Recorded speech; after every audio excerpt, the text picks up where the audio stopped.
So tell us, in your view, since the end, let's go back to the end of the Cold War, the collapse of the Soviet Union, because that's a relatively good marker for a changing foreign policy for the United States.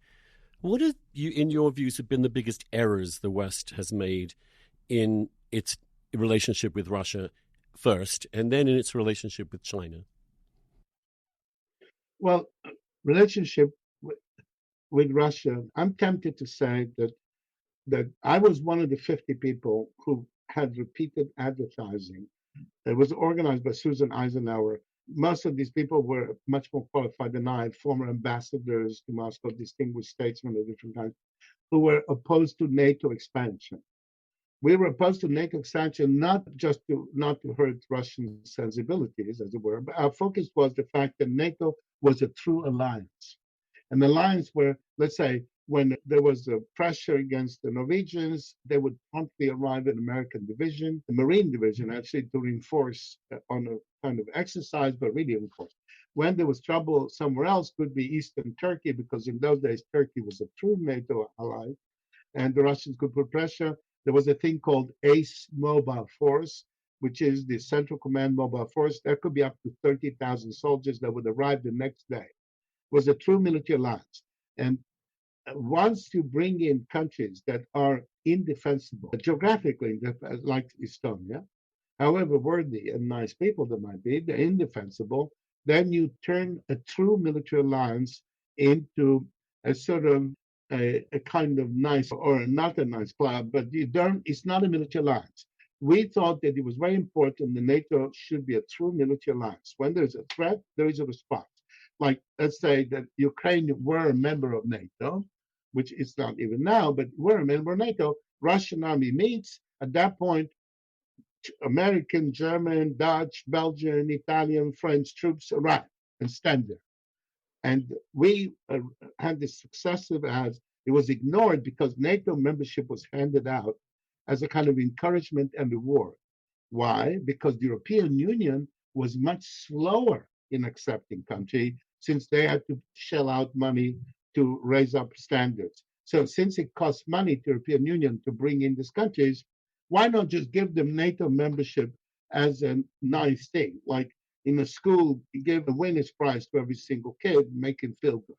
And we objected to it. The 50 who signed we were, of course, ignored. NATO expansion continued.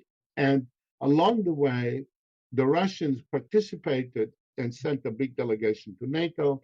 From one day to the other, they changed that delegation from a delegation that wants to integrate and turn NATO into an alliance that goes as far as the Chinese border, which would be very, very good thing to have today. Suddenly the Russian delegation changes. I know the people in charge there, and they decide to go there to try and extract as much information as they can with no intention of proceeding towards integration. That made sense because the Putin I met in Leningrad, who preached to me the importance of the rule of law, because his mentor was Professor of Law Sobchak, who was talked about the fact that Russia has been cursed by the absence of the rule of law. All these different attempts to bring it always failed, including Peter the Great, by the way, tried to do it. This Putin has gone into a different mode. He sings the imperial song. He tells the Russians, you will never have good, elegant clothes like the French. You will never eat well like the Italians. You won't be solidly wealthy like the Swiss or maybe the Americans. But you have the great empire. You are the rulers of the greatest country in the world, which is the greatest empire in the world. And my predecessors lost big pieces of it through carelessness and foolishness. I shall not. And if possible, I will regain pieces. And by the way, he has developed a mode to do that, which is not desperado wars or extremist things. He waits until the right opportunity. That's how he got Abkhazia.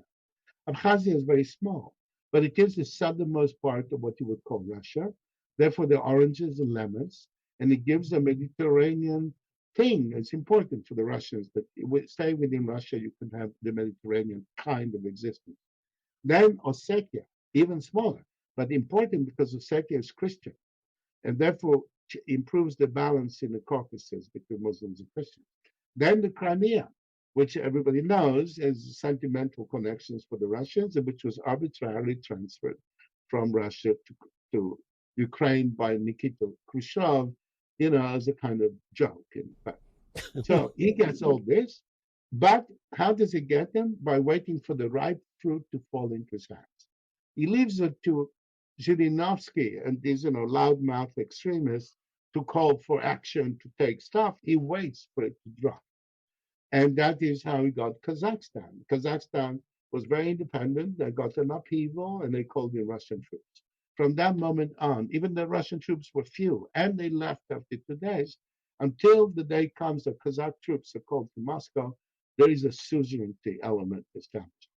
And Ukraine, I have been tweeting nonstop that the Russians will not invade Ukraine because Putin's method is not to start desperado endless wars, but to get fruit. And since around Ukraine you don't have the 500,000 minimum army you need to take Ukraine in any meaningful way, but you have maybe 120,000 or chip in a few others who are in the east, 180.